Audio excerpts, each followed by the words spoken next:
Hello friends, welcome to another episode of the Test-Driven Development Screencast.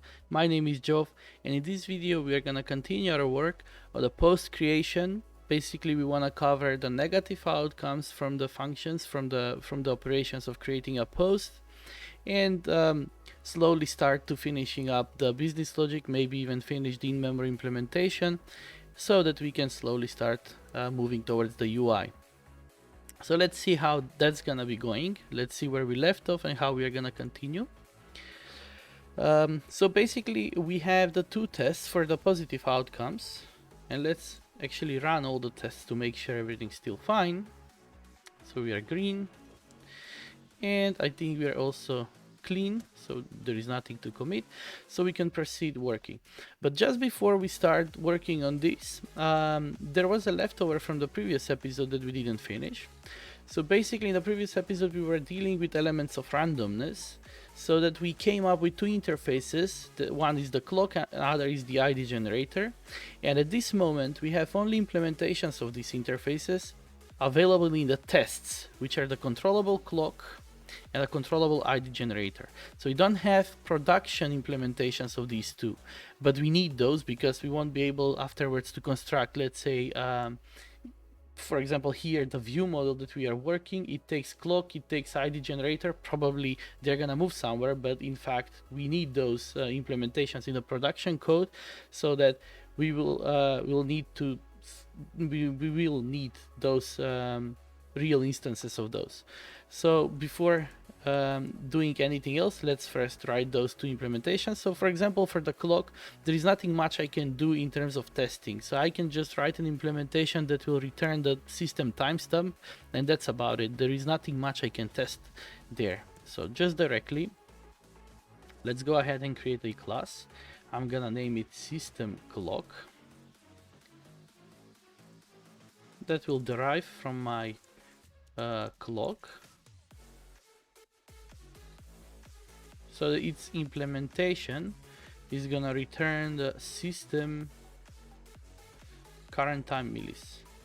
So that's about it. So there is nothing much I can do about this. And then I can use this class when I'm constructing the view model. So in my module, the coin module, I can provide this implementation.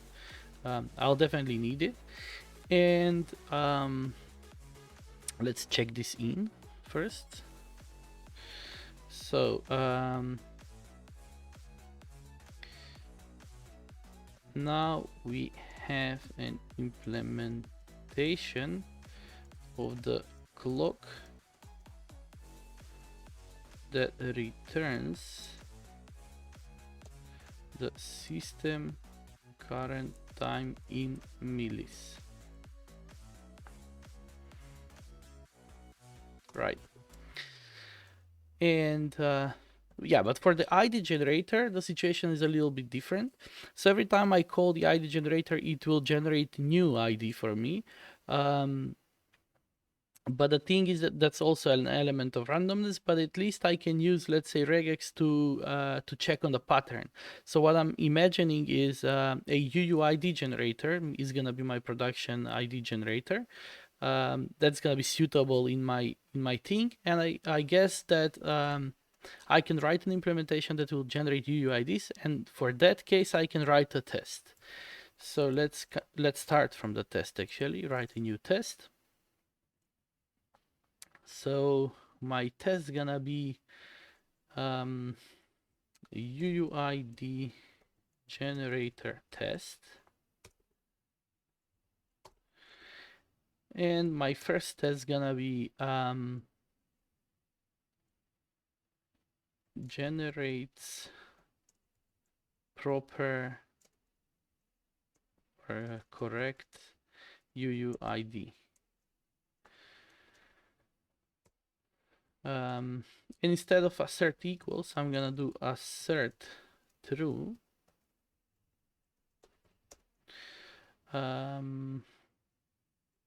Pattern, I think this is the syntax, matcher for my UUID matches. Let's see if I got it right. So my UUID is going to be a UUID generator dot next. I think that's the interface function. It is called next. And a pattern is going to be pattern compile. Now here I have to put the regex. I already have something found on internet as a regex. Let's copy it and use it here. And finally, create class for a UUID generator. I'm gonna extract it in my, I need it in the infrastructure, but in the production code. That's fine. It should derive from my ID generator. Implement the next. Move it on the other, well, let me move it on the other side. So now it is cleaner what we are doing. Let's run the tests, watch it fail. So it fails saying the operation is not implemented. That's good. Let's return an empty string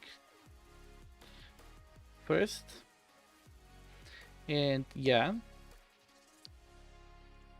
it says we are expecting true, it's false. So what we can do, we can return UUID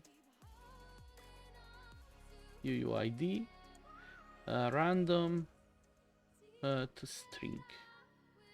So we need a UUID random UUID to string. And I think that's gonna make this test work. And it does. So let's check this in as well.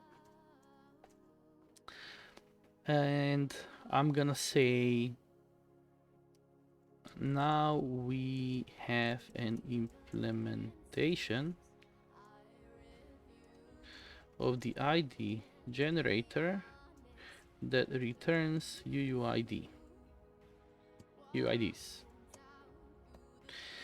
And I think I can just extract this into a constant, into a private companion object, private const val UUID regex.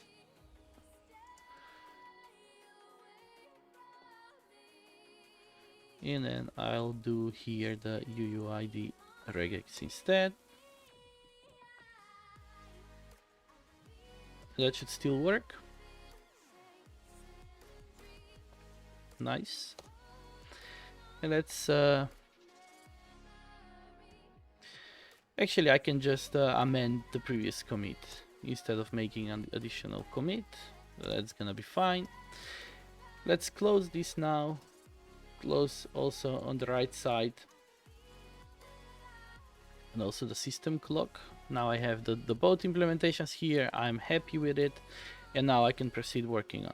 So as I said, we have the positive cases, and just as we were doing when creating an account and like for the rest of the application, in the post composer I'm gonna write new test case. So basically what I'm trying to do is separate the test cases according to what they are checking, what they are working on. So basically I have a create a post test, which is the success, but I want to have a different test case that is focusing on, let's say, the negative test cases. So I'm just gonna create a new test here, and I would say this one's gonna be failed post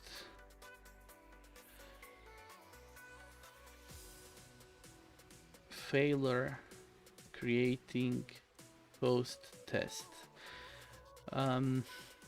Let's see actually how I named the one for the sign up. So failed account creation test. So I think I should rename this accordingly. So failed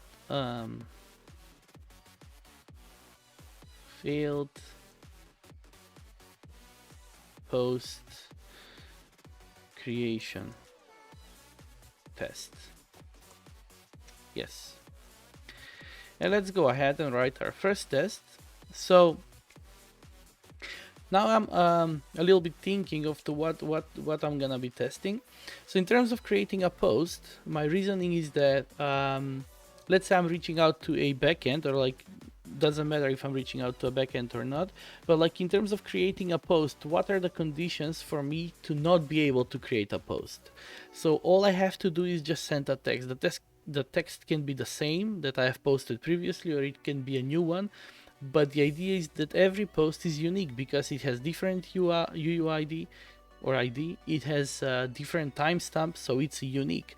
So in that sense, from technical perspective, nothing should prevent me to create a post. Like if I had, let's say, a language, let's say a moderation point of like on the language that I'm gonna be posting, that's gonna be a different case. So basically, I couldn't pass that filter. Let's say I have bad words in my post, so then that language, that the moderation component will say you're using a bad language, so you couldn't create test. At this moment, maybe I can think about something like that. That's a nice idea for later, but at this moment, I don't have anything like that.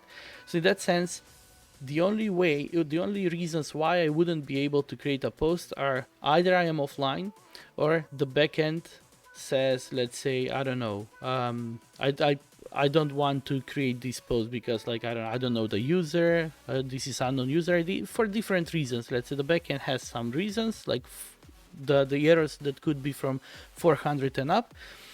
So those are the two cases. Either the backend says, like, I couldn't create this for you, or I'm in offline. So I want to focus on those two cases. So let's see how that's gonna go.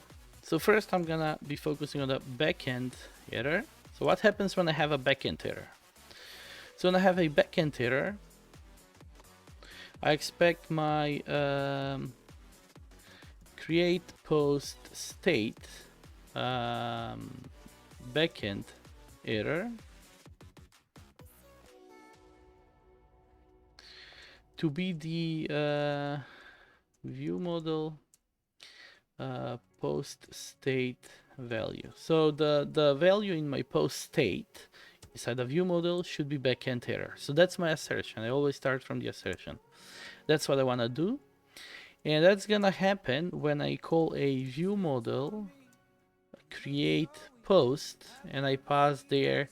Now this string is irrelevant in a sense because, like, it doesn't matter what I send for generating the error, but at the initial point it is important. We'll see why. So I'm gonna say backend here. So it is important because I need to know how to distinguish between them at the initial point. So, and my view model is gonna be a create post view model.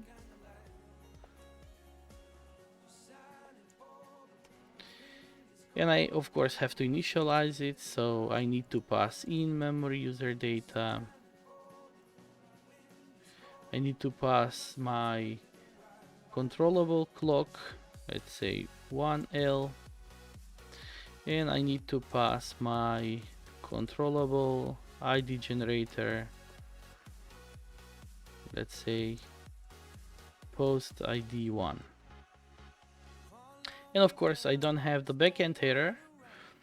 Let's create it inside a post state. So that's gonna be of course an object that's gonna be deriving also from the create post state.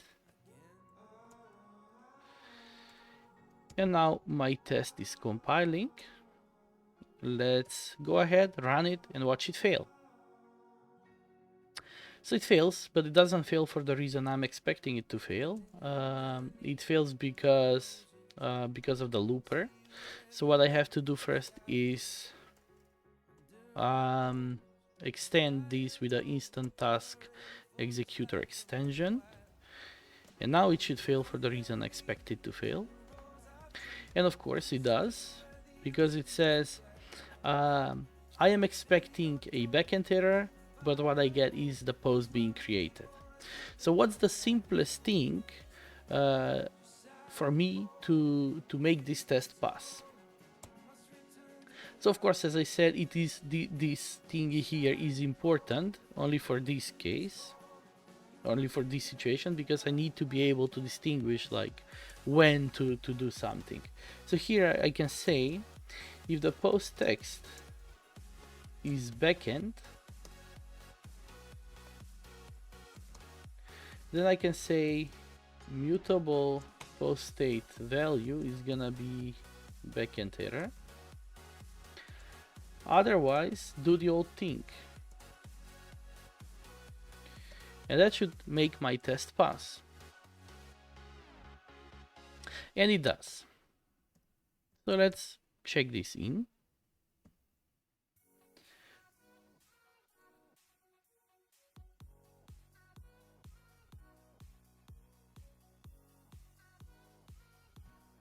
So what I have here is can detect a backend error.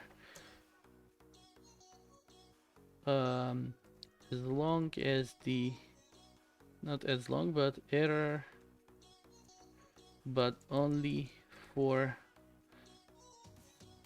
hard-coded post text.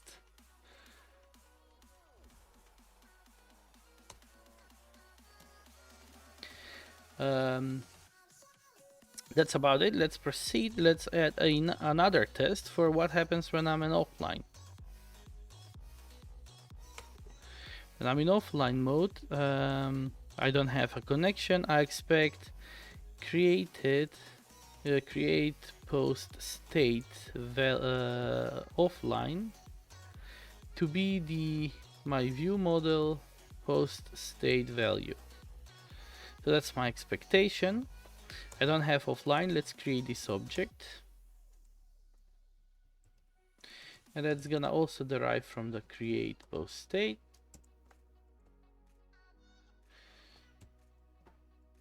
So let's go ahead and create the view model. The view model is gonna be again my create post view model. And let's not forget the action, the view model. I should create post and pass there, let's say, offline. And of course here I need the in-memory user data. I need the controllable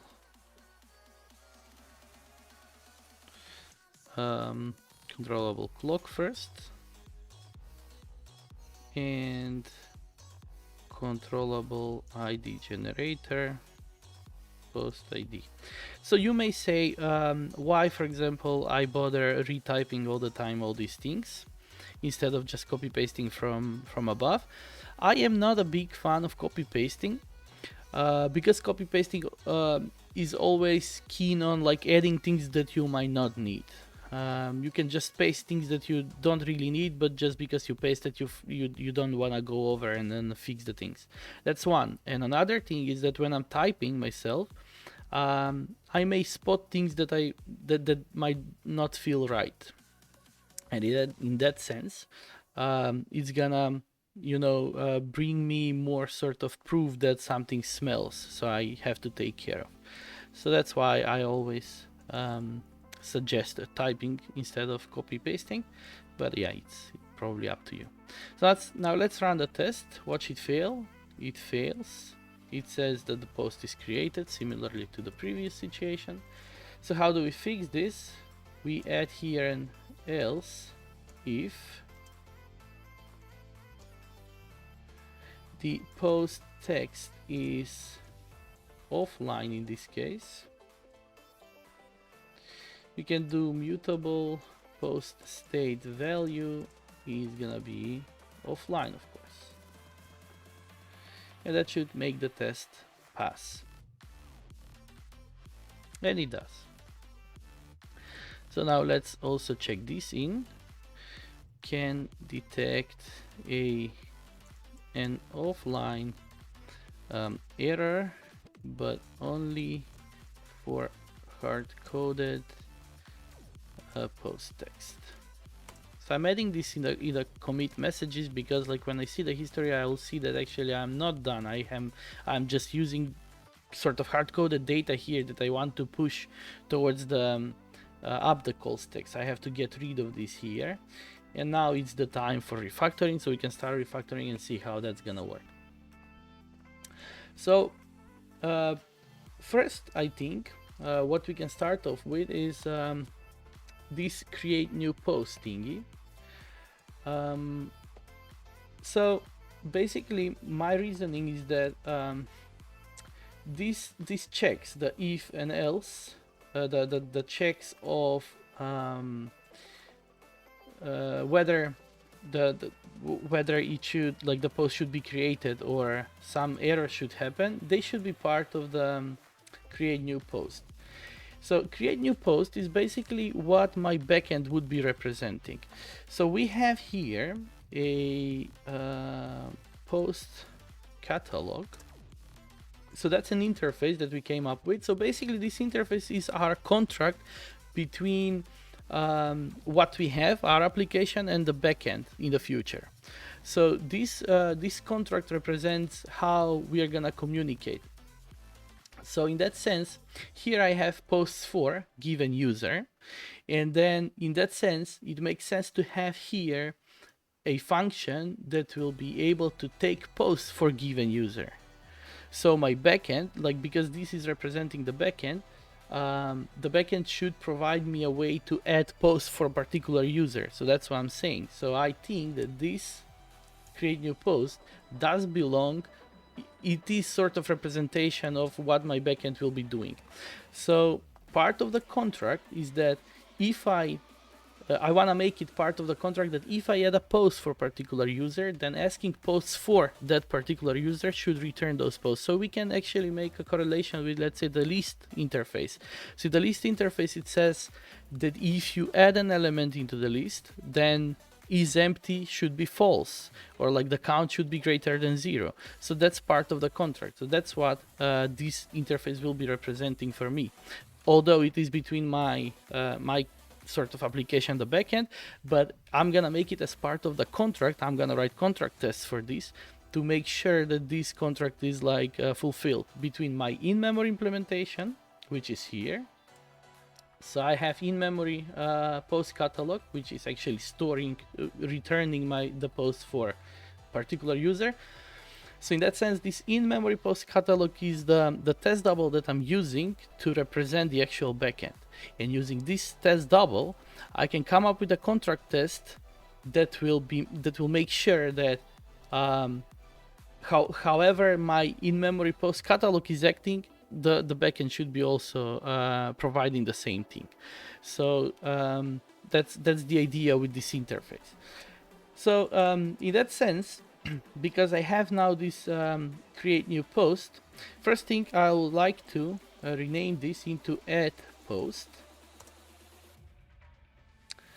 And as I said, because this is something that will be belonging to my contract, in the contract I want to say that I want to add a post for a particular user. So basically, if I'm thinking from the backend perspective, when I'm calling the backend to add a post, I have to pass there the user ID.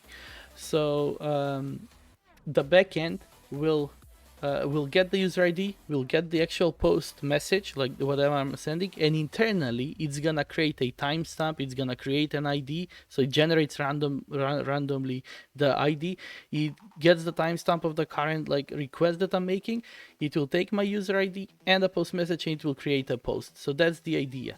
So in that sense, the user ID that is inside here, it should come as an argument towards the backend. So like thinking of this add post as a backend function, it should take the user ID as an input argument.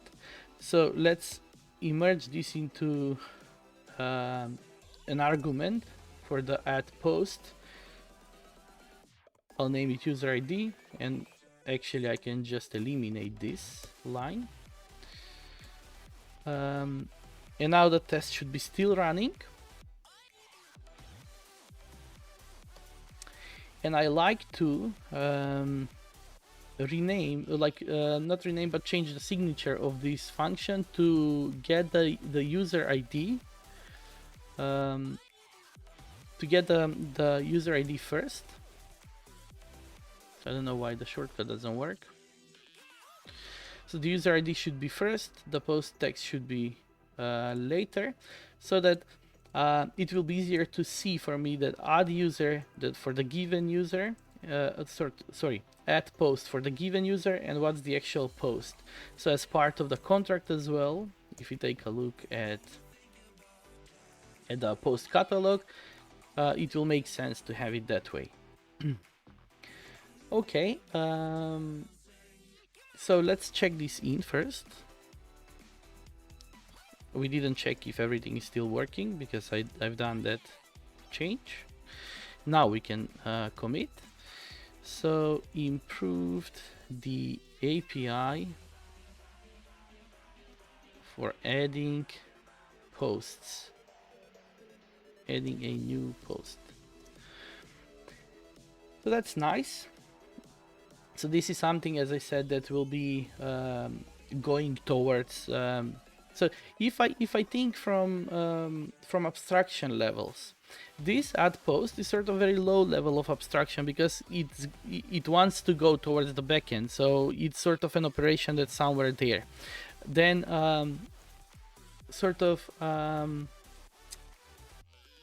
emerging this the UI state, like how we are creating the UI state, it should be somewhere in the middle, and the actual operations inside the view model, like changing threads, calling the functions, and like delivering the results toward the UI, they are sort of on the top of the of my layers of abstraction. So in that sense, I think I'm satisfied with this API here. So that's gonna be going towards the lower levels, but let's do step by step. That's sort of the ultimate goal that I'm having now in my mind. So as I said, first I want to move towards, I want to move this check in the backend, which is at this moment this add post is gonna be my backend. But I think I spoke about this in the previous episodes, so I'll just repeat quickly myself here. It's important. So this add post is a command. I say just add post, and you should, like, the backend should create post. But as I said, the backend should refuse to do that for some reason, and I have to now think about how can I model that? How do I model a representation of that, like refusal? Like the backend says, like I say create a post, what the backend will return different than the post. So I can change the return type of this post to something else, and then go that way. But another way is to actually use exceptions. So I can use exceptions to say, okay, create a post, and then the post should be in most of the cases created, but if something goes wrong, probably that's an exceptional situation. That's why I like, or I prefer using exceptions for these kind of things. And of course I don't have to change the API here. So in that sense, I think we are gonna model the way of the backend saying I cannot create anything for you by using exceptions. So let's in the same manner move these checks towards the backend and use exceptions. So here I can say if post text is backend, then throw a backend exception, right? And of course this should be of no consequence because I have this if before, so it won't even get, if the post text is backend, it won't even get into the add post. So I can do the same if the post text is offline. I can throw a connection unavailable exception.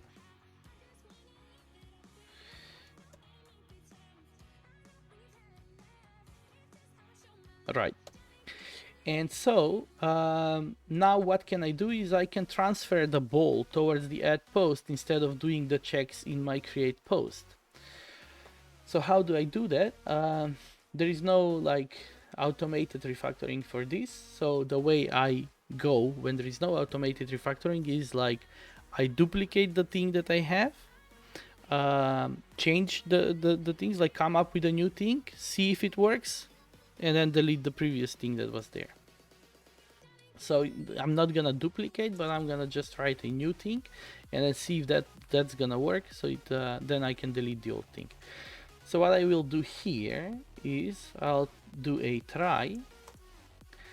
Val post is going to be at post for user data logged in user and a post text. And then do a mutable post state value is gonna be created.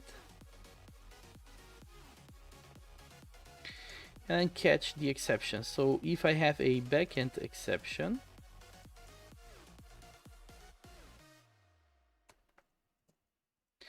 I'll say the mutable post state value is gonna be a backend exception, backend error.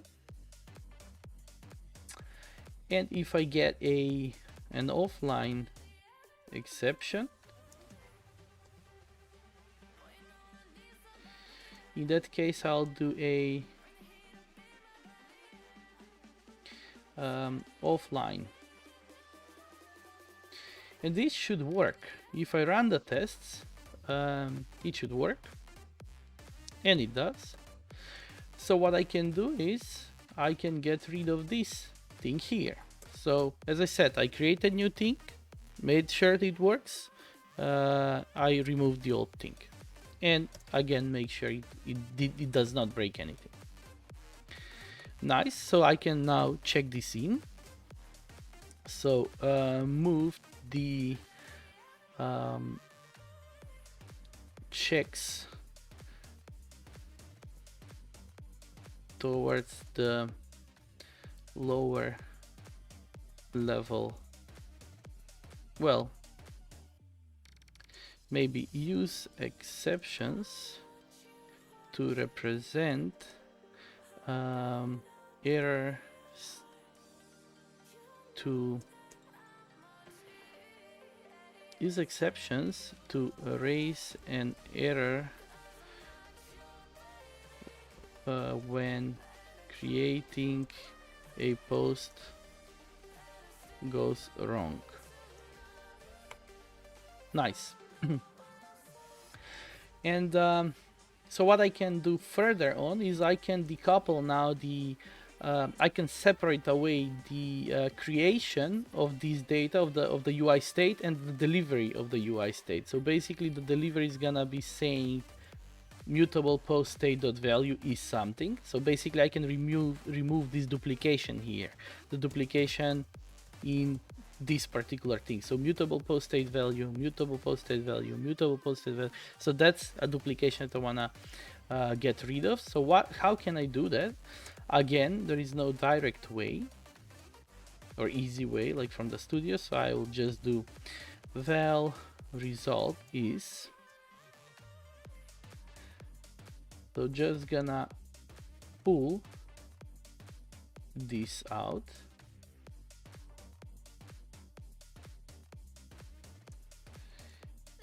and say this is the result,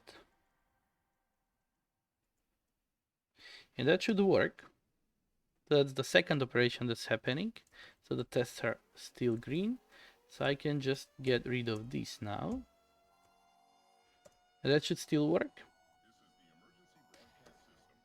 And now I can create a new function out of this. Create new post. So create new post, and that's ultimately what I wanted to do. Well, I can actually also inline this. So directly return try, catch. So basically those are the three levels that I spoke about before. So this is the very low level. This is sort of the mid-tier level where I actually, out of the creation of the post, I translate the results into something that's gonna be a UI model and then deliver back to my view model, and then the view model, which is this, the create post, will be just deliver whatever was the result towards the UI. And of course here I'm gonna have some more responsibilities as like switching threads and that kind of things. So that's good. Let's check this in first. So separated the creation and the delivery of the UI state. So next, what I can do is, as I said, this create new post wants to, it doesn't want to stay here. It is sort of a somewhere in another hierarchy level, in another abstraction level. So basically I'm gonna emerge a class out of this and put this into its own thing, because the responsibility of this one is sort of different than what the view model is doing here. So let's create a inner class post repository, and I think I don't have a post repository yet. Yeah, so I don't have it. I'm emerging it now, and what I will do, I will just put these two functions inside there, and that should be of no consequence because I'm not touching basically anything. And now I can instead use the post repository here. Post repository, create new post, instead of using the functions that I had in my view model. And it still works. So what I can do next is like remove this one because it appears as unused. So save, delete. And of course the add post is also unused now. So both of them are gone. And that should still work. And it does. So what I will do first is check this in, and I'm gonna say emerged a post repository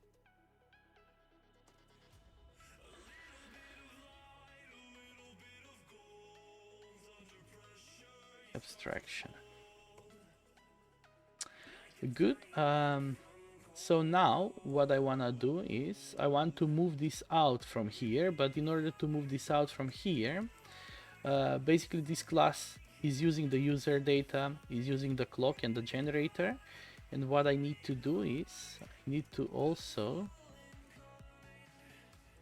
pass them as constructor arguments here.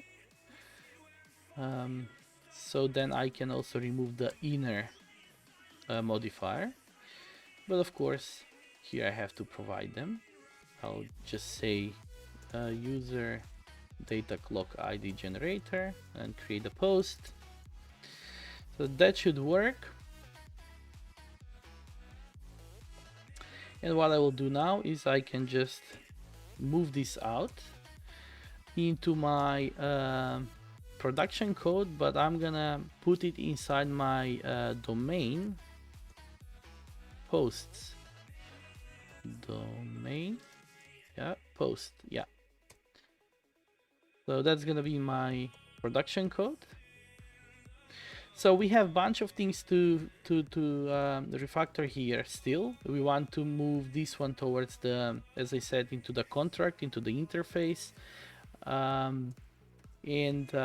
The generation, the creation of the post should be somewhere else, because the responsibility of this class should be solely to ask something to create a post, and based on the results model a UI state. That's the responsibility of this class, but of course now it has more than that. We have to move this one somewhere else. Back to my view model. I think my view model is pretty okay now.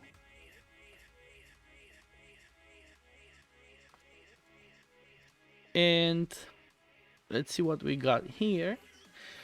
I think the last thing in my view model is, let's see first, maybe just make a commit of emerging this class.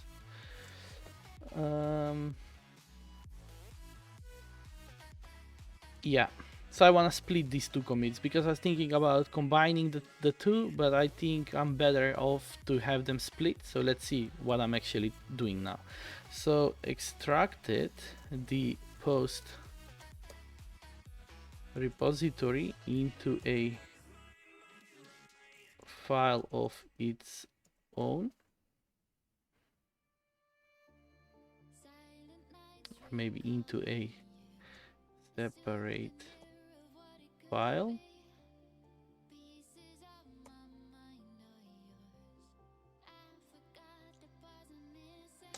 Good. And now I want to introduce the post repository as constructor argument rather than making an instance right inside here. So let's do that. Oops, wrong shortcut, sorry. So this is gonna be a coming in the constructor as a post repository. And look what happens now. First, let's make this private. All of these three are becoming unused, which is great. And of course, in my tests, I have to import the post repository. We've seen this happening before, and probably in the successful cases as well. Yeah. So let's see. Here we were. And now if I run, everything should be still fine. But what I can do is I can remove this tree, and now the post view model only takes the repository as a constructor argument, and it just uses the post repository to create the view model. So basically, let's run and see if it works. Yeah, everything's fine. So basically this is my view model. This is what I wanted out from my view model. So the only thing that is left here is just switching the threads. Other than that, everything seems fine to me. So that's great. Let's check this in. Pushed the post repository into a constructor argument for the create post view model.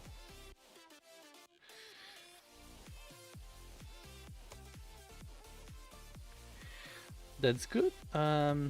Now I think here we can start removing some duplication, but because I know that there will be some more refactoring that's gonna be happening here, because we are gonna be doing some refactoring the post repository, I'm gonna postpone refactoring the tests yet. So what we wanted to do here as a final step is basically move this add post into the catalog. So I don't think there is a I am not aware of any, like, because this is Kotlin. In Kotlin, like, we cannot move anything. It's just the refactoring is way limited compared to the Java. What I can do, I can do this manually. So basically I'll just copy this and go ahead and put it in my post catalog. So I'm thinking whether I should do it suspend right away, but in that case, if I do it suspend right away, I'll have to deal with two things at once. That's not good. I always try to focus on one thing at a time, and like what I'm gonna do now is I'll write in my to-do list. So I push the data inside of UML up the call stack, but I think add post catalog at post should be suspend. So that's also part of like the phase when I'll be introducing the coroutines. But for now, let's keep it. And of course, I add a note here, so I'm not gonna forget. So I added the add post, and I think here, of course, I have to write an implementation for it. But basically, let's run the tests, see if anything is failing, and of course it does. So basically, what's happening is that all my test doubles that I had before written, where I'm using the post catalog, now will have to also add the add post function that I've added. So this is basically a duplication that I want to address. Basically what I want to do is reuse these test doubles between the tests and like have them written once instead of like repeating them in each test. It's not bad to have them repeated in each test, but then again, like for example in these particular tests that I'm changing now, these add posts can stay like not implemented and the tests are still gonna work because it is irrelevant in that particular case. So the same here and the same here. And of course here. So I had to do that all over the place where I'm using the test doubles, but my tests are now running. So that was unfortunate, but what I'm gonna do is I'll write here that I want to deal with duplicated test doubles, so that I'm gonna clean that up as a phase. So I promise that I'm gonna do that, but for now let's continue at our what we were focused on before. So I've added this add post, but of course it is now not implemented and it's not used. So what I wanted to do initially was to have this implementation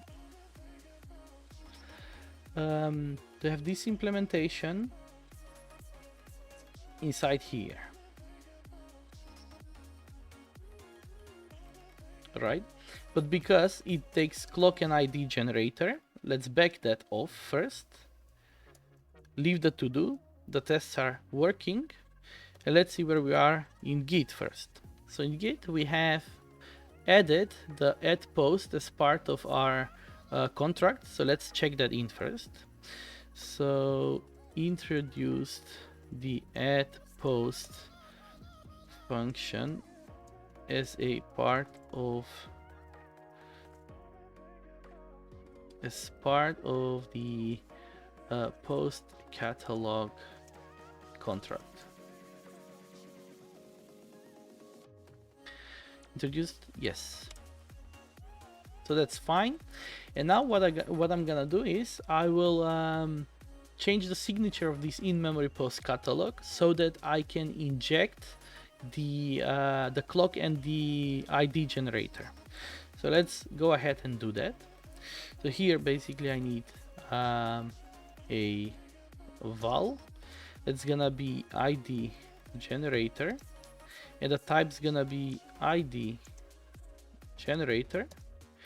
And of course this is production code, the in-memory post catalog, and I don't have access to my test doubles here. So as a default value, I'm gonna use the implementations that I wrote before at the beginning of this episode, so that it is not gonna, I'm not gonna break the entire world for everything that we came up so far. So as they're gonna be the default ones, because like I don't have other ones, like those are the default implementations and they're gonna work fine for the entire app, except when I need to control. When I need to control, that's like part of the tests, I'm already supplying the controllable ones. For everything else, I can just use the default implementation, which is for the ID generator is gonna be my Uuid generator.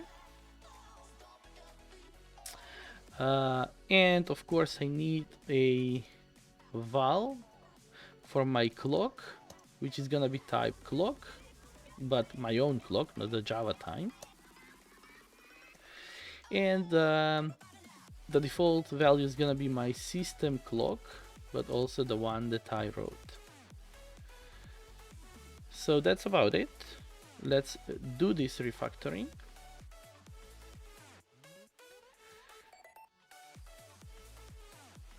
And here I'm gonna say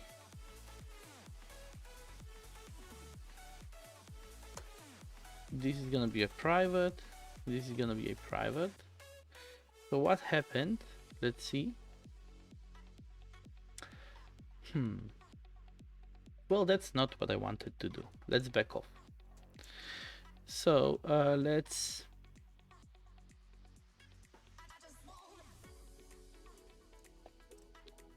back off the commit. Sorry, all the changes, and start from scratch. So basically, I thought that it's gonna add as a default value here when I was adding the default value, but obviously instead what it did is it changed all the code where I'm calling the in-memory post catalog, and that's not what I wanted. I wanted the opposite. So let's try from scratch. So let's do val. Then the name is gonna be ID generator, and type will be ID generator. And then of course one more. That's gonna be clock. And it's gonna be my own clock. Let's do this refactoring now. And now I am going to supply here the Uuid generator. That's gonna be a private value, and here also a private value for the clock, which is gonna be my system clock. And that should still work.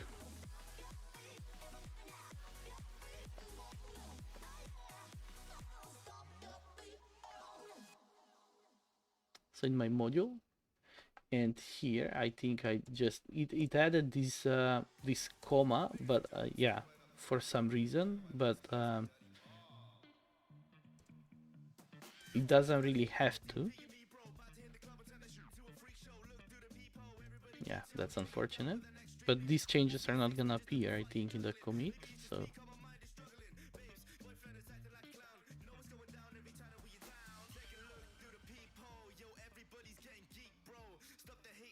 yeah, I have to just follow the compiler here.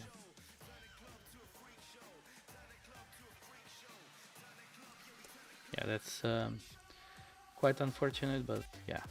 Okay, yeah, my tests are working. And now if I take a look at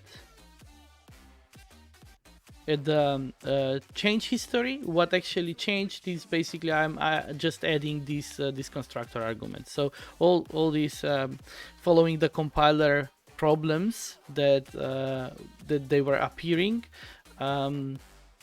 they are basically no changes. I didn't have to do anything there. I just removed the commas, and like the only change is introducing this ID generator and clock as part of my in-memory post catalog. So let's commit this.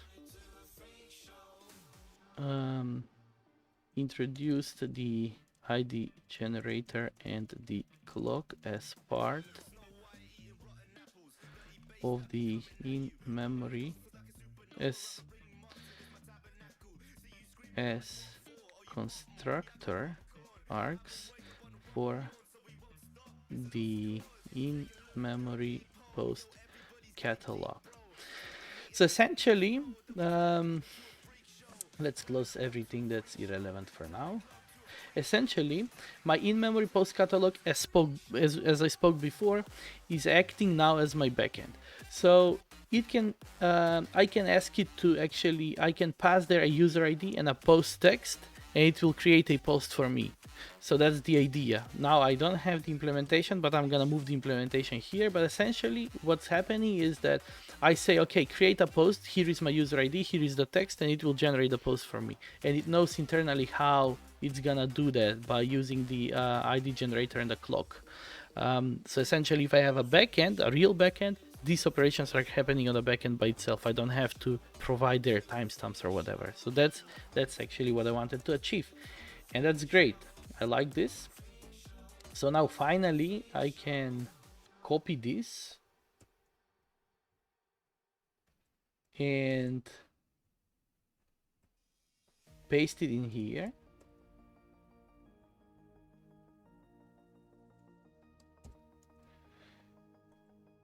Now everything should work because this is again not used. I'm not touching it. And here, I think what I can do instead of add post, I can use the in-memory post catalog and add post. But instead of using the default implementations there, instead of using the default clock and ID generator that I introduced before, I have to pass here the ID generator is gonna be the ID generator, and clock is gonna be the clock that I have in my constructor. And that should still work. Everything should be still green. It is. And now I can get rid of this function. So once again, what happened is I've introduced the new thing. I made sure everything still works. I replaced the usage of my old thing, made sure everything works, and then removed the old thing and make sure again that everything is still working. So everything is fine. And now let's see where we are. So I can say moved the add post implementation towards, not towards, but inside the in-memory post catalog.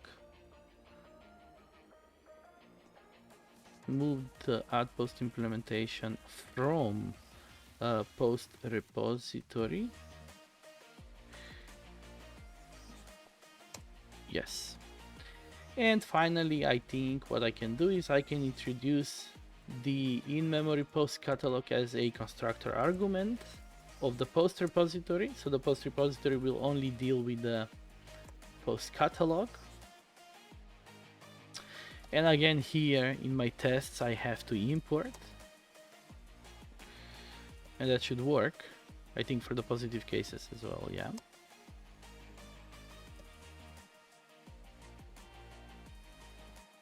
It works. So here I can make this private, and then I can safely remove the clock and the ID generator. Now my post repository looks again as I wanted to. Like, it looks great. So I have just create new post. It tries to create a post by using the post catalog. It says like, create this post for me. If the post catalog refuses to do so, the responsibility of the post repository is to model the UI state for me. So that's great. And ultimately, my in-memory post catalog, basically we want to push this towards this is still data that we want to push out, but basically we can write test doubles for like throwing exceptions for the cases that are unlikely. So that's actually part of the refactoring that we're gonna do in the tests. So here first is like the positive cases. So I think I need now, I cannot remove the duplication because here we have post ID and one else. So I need different definitions of my clock and ID generator.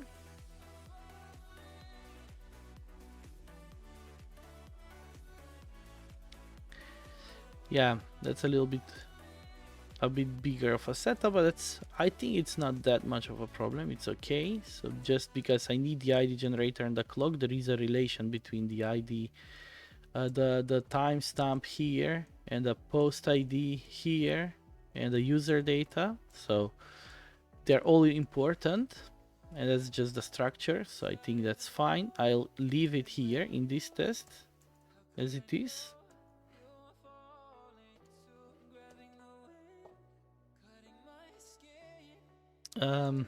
Yeah, maybe I can move this like creation of these like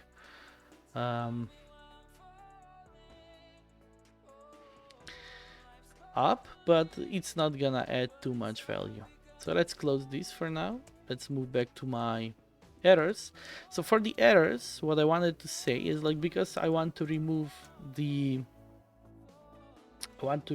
data, I want to push it towards the obstacle stack, towards the tests. So what I can do is, instead of here using an in-memory implementation, in-memory post catalog, I can say this is the backend, so I will say unavailable post catalog. And the unavailable post catalog is going to be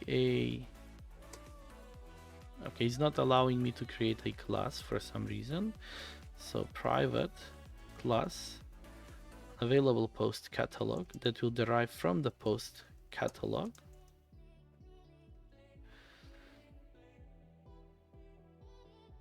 And it will, I'll implement the two functions. And now for this test double, again, this is again a duplication, but I wrote a note that I'm gonna deal with this duplication. The post 4 is like irrelevant, so it can stay as unimplemented, but here I have to throw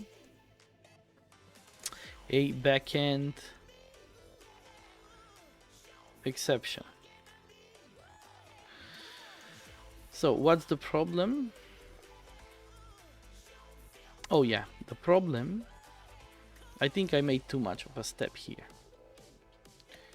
The problem is that my post repository is taking in memory post catalog instead of just post catalog, the interface. But let's see first, because I think I'm having too much of a step now.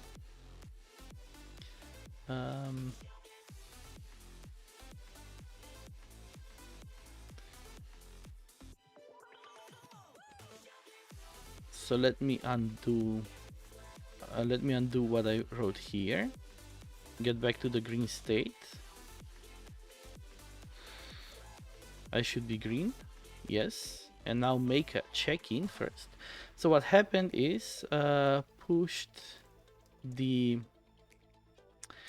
in-memory post catalog as a constructor argument for the post repository.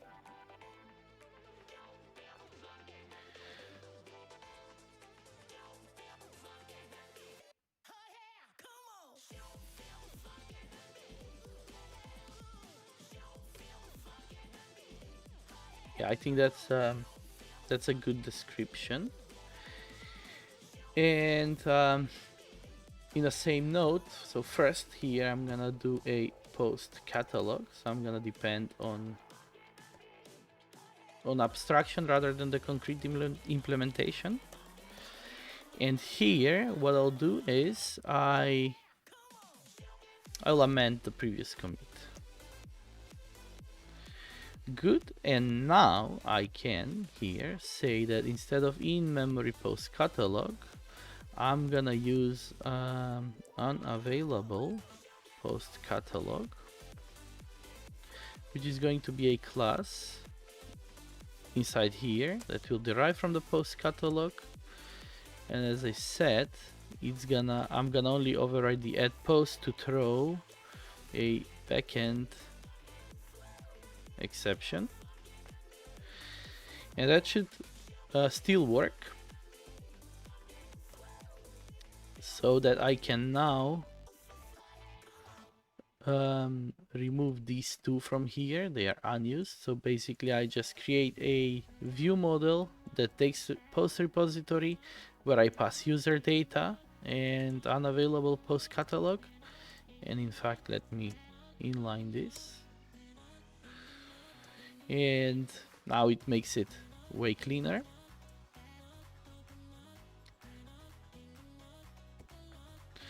Good. And then in my implementation here, I can get rid of this first if,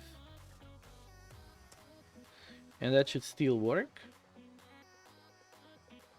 and it does. And finally, well, let's make it into one commit instead of doing two.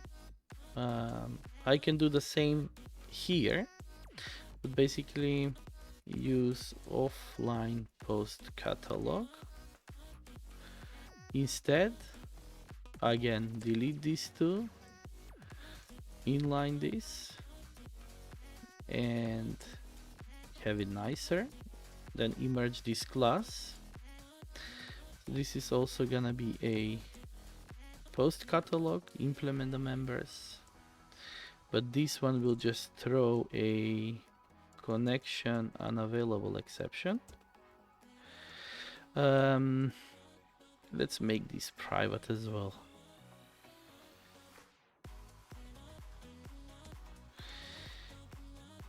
That should still work, and it does. And now I can get rid of this.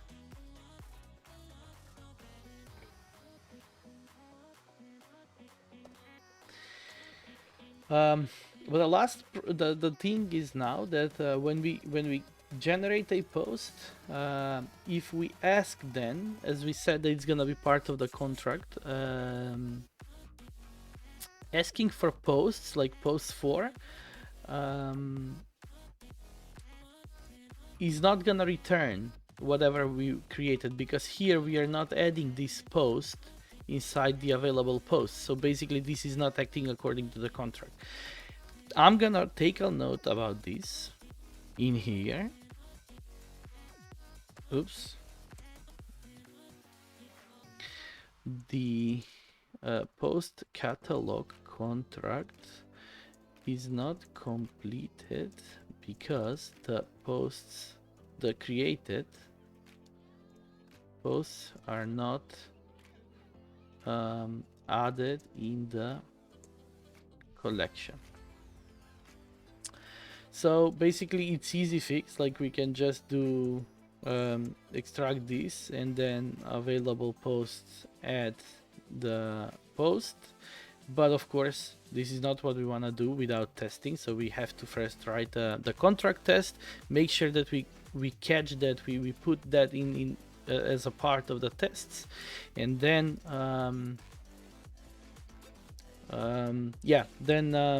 yeah, as I said, it should be part of the contract, and we should cover that with tests. So that's why I'm just gonna add note here.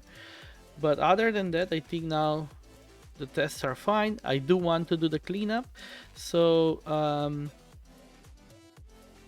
let's just, yeah, we are 1 hour and 10 minutes already, so we should wrap up. So for the next episode, I think what we can focus on is the cleanup first that I promised for the test doubles, and also like work on the UI states of the view model. So the view model delivering the UI states towards the whoever is observing, and sorry, not the UI states but the loading states, and also switching the threads. So basically we are gonna complete the whole picture in the next episode, I think, and then we can maybe even take a look at the contract that I spoke about, or yeah, leave it for a little bit later. Anyway, I think that was more than good enough for now. It is quite long episode. I'm sorry it took too much, but I hope it was interesting. Thank you so much for the time and attention, and I'm gonna catch you in the next episode. Cheers!